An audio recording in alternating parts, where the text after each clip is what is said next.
in addition to being the professional licensed school counselor at Avalon Elementary School, I am also currently the coordinator for our PBIS efforts. And so today we want to talk about what PBIS is, what it looks like at school, and then what it looks like at home.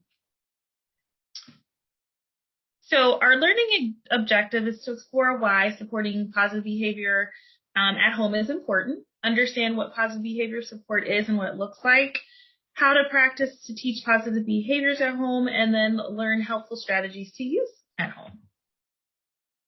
Why are we here? Well, this is really an opportunity to explore how behavior is learned. Also to explore what the matrix is and how to create one for your family. And then to create a menu of incentives and resources to implement at home. So we're going to start by watching a short video.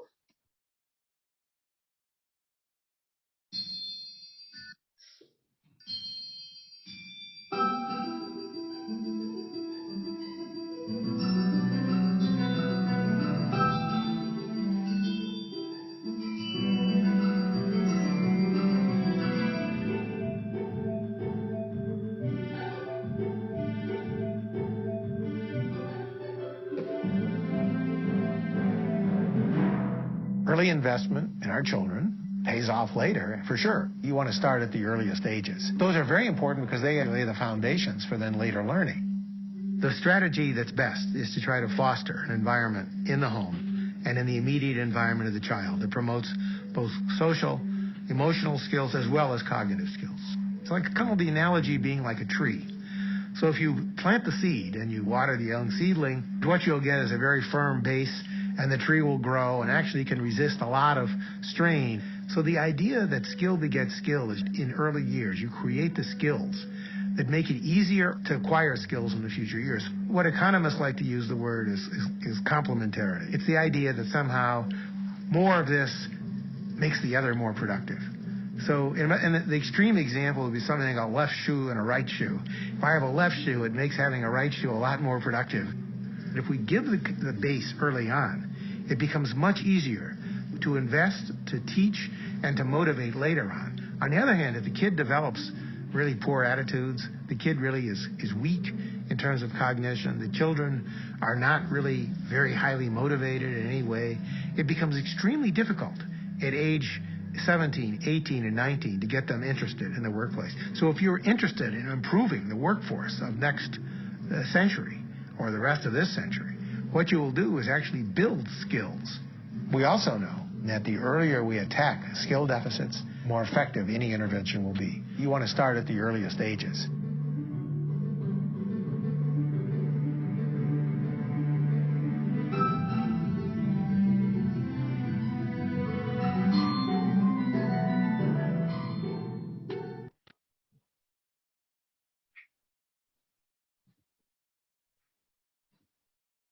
Okay. So hopefully that video illustrated the importance of really teaching those foundational skills to our students so that they can be successful in school. And so I want you to think about developmentally when a student is young, we just don't jump right into teaching them reading or a foreign language, right? We start by introducing them to letters, right? They see the 26 letters. We begin to tell them what the letters are, and then we go back and tell them what the sound is of each of those letters. Then we go to blends, right? Then we go to compound words. So there's a progressive progress stage, rather, that we go through and process to help students with something as fundamental and important as reading. So it's so important that we also think about behavior supports in that way as well, right? So thinking about what are the necessary foundational skills that we can teach a child explicitly to ensure that they are able to self-regulate and they understand expectations, whether it's at home or school. And I want to make sure that I am back to sharing the screen so you all can see. Okay, looks like we're there.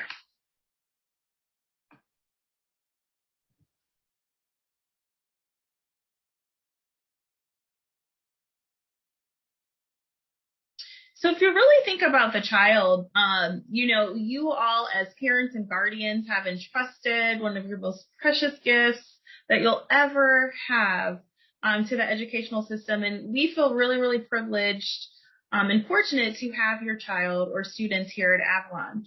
But this diagram really shows the overlap between the home and the school, right? So your child spends about 7.5 hours with us every single day, Monday through Friday, and then they're at home with you. So really thinking about and ensuring that the environment that they're in at school is supportive, encouraging, safe, and they feel like they can progress and succeed. So when schools and families work together, students truly benefit. I wonder, Ms. Edwards, if we can use the chat and maybe you can, if people feel comfortable, instead of unmiking, really talk about and think about what are the ways in which partnerships with schools and families, how can that us together working benefit our students? And maybe I'll take about 30 seconds if people want to put that in the chat. That would be great. You can let me know if there's anything there. If not, I can just throw out some ideas and move forward. But I did, since we have parents and guardians here, I want to give people an opportunity to contribute if they like.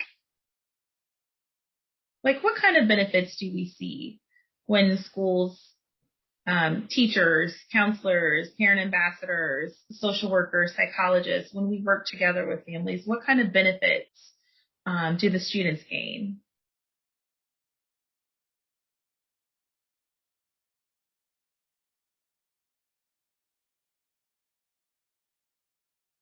And Miss Edwards, if there's anything, just let me know. So Nothing far, yet? no. And we are trying to get one of our families on where they can hear you. So I think we're trying to work out a technical difficulty with audio for one of our families. Okay.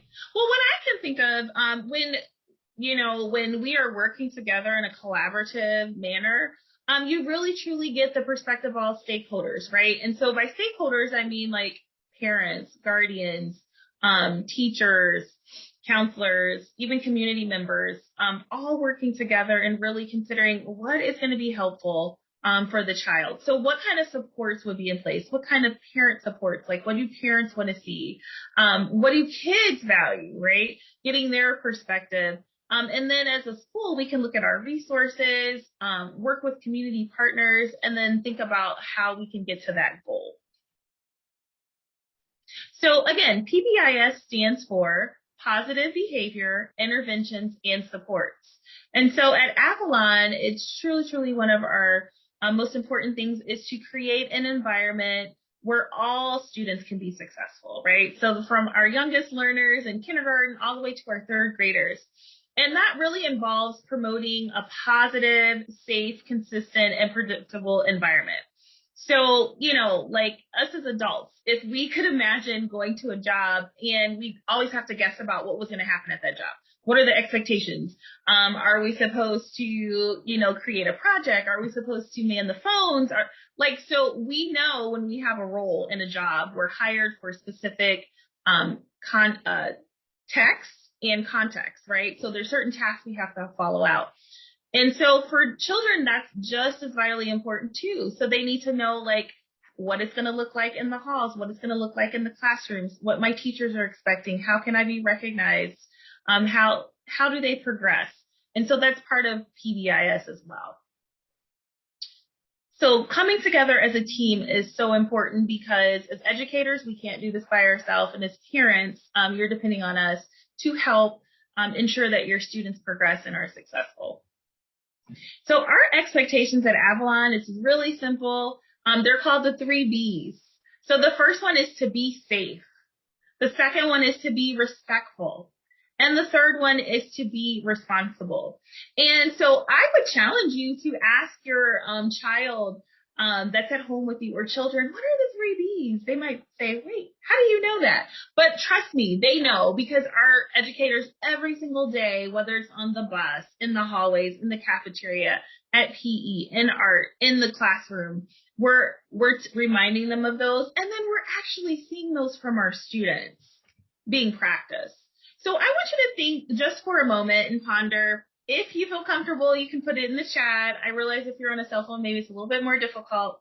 But think about, how does your family show the following things, right? How do you show excellence in those things that you are trying to carry out? How does your family show honesty? Is it valued? How do you communicate that honesty is valued? How do you show optimism or the hope that things are going to work out, even if it's difficult, right? How do you show respect to each other? How is that communicated? And then how do you show determination or grit? Not giving up, continuing to persevere despite an obstacle in your path, right? So really thinking about that on a systems level, your family system, and that also can reinforce PBIS at home. So as I stated or alluded to a little bit earlier, the expectations at Avalon, this is a peek at our matrix. So being respectful in the hallway looks like viewing the walls with your eyes and not touching with your hands, right? Walking quietly with your hands down to your side. In the cafeteria, respect looks like using an inside voice. Even though we might get excited about something, especially now that we can be pretty much mask-free depending on the parental preference, kids can really show their facial expressions. I know it's been hard for students to show smiles or to show, different types of emotions because they felt like it was covered or camouflaged by a mask. But just encouraging students to use an inside voice, and now they can smile or raise their eyebrows, and students can really pick up on those nonverbals. Respect in the restroom looks like giving other people privacy, right? And let's move on to the second B, which is be responsible. In the hallway, it means going directly to your destination, not getting lost around the way, but really showing yourself to be trustworthy and going to the place that your teacher has instructed you or trusted you to do. In the cafeteria, that means keeping your area clean. And then when you're done, making sure it's the way that you found it. So taking care of our shared, I always like to tell students, taking care of our shared property or items. And then in the restroom again, going to the restroom, taking care of your business, flushing, washing your hands, and then leaving immediately. The third B, be safe. In the hallway, it looks like keeping your hands and your feet to yourself. In the cafeteria, letting teachers know when there are spills. Or also, some of our third and even second graders can go and get a paper towel if it's a small spill and clean it up themselves. That's part of being safe as well. And then the restroom, use supplies and facilities correctly. So they're not going to be standing up on the toilet. They're not going to be playing with the paper towel dispenser. They're not going to be splashing water on others. Being safe and not doing things that would cause accidents. So we know that expectations change as we grow. When we're really small, I think I have some, I know I have some niece and some nephews, but as I think back to their development, right? As infants, we really celebrated the fact that they begin to crawl, right? And then they stood up and begin to take those first steps, and then they begin to walk and then eventually run. And as a toddler, walking on their own confidently, and then as children age, they're going through those milestones. And so I want to pause at the third figure, somewhere in between would be a more accurate depiction of the students in our building, right? But if a student came into our building and they're crawling or they're barely walking, developmentally, we would think, wait, something's going on there, right? That would cause us to be a little curious and ask some other questions. So it's the same thing with PBIS, right? It helps students progressively meet those expectations with some scaffolding, right? So we're going to show them this is what you do here, and then we're going to put some high supports and match that with high expectations and see them make those gains and reach those milestones. I mean, we know as educators and as parents, our goal is to help them discover that spark, get the best equipped education that they can, whether that's technical or higher ed or straight to the workforce, right? So that they can be productive global citizens and then really contribute in a meaningful way to our economy, and then just like I said, just global citizens and progressively as they age. Oops, I went too fast. So aligning school expectations with family expectations. So again, this is a moment where I really want you to pause and think for yourself.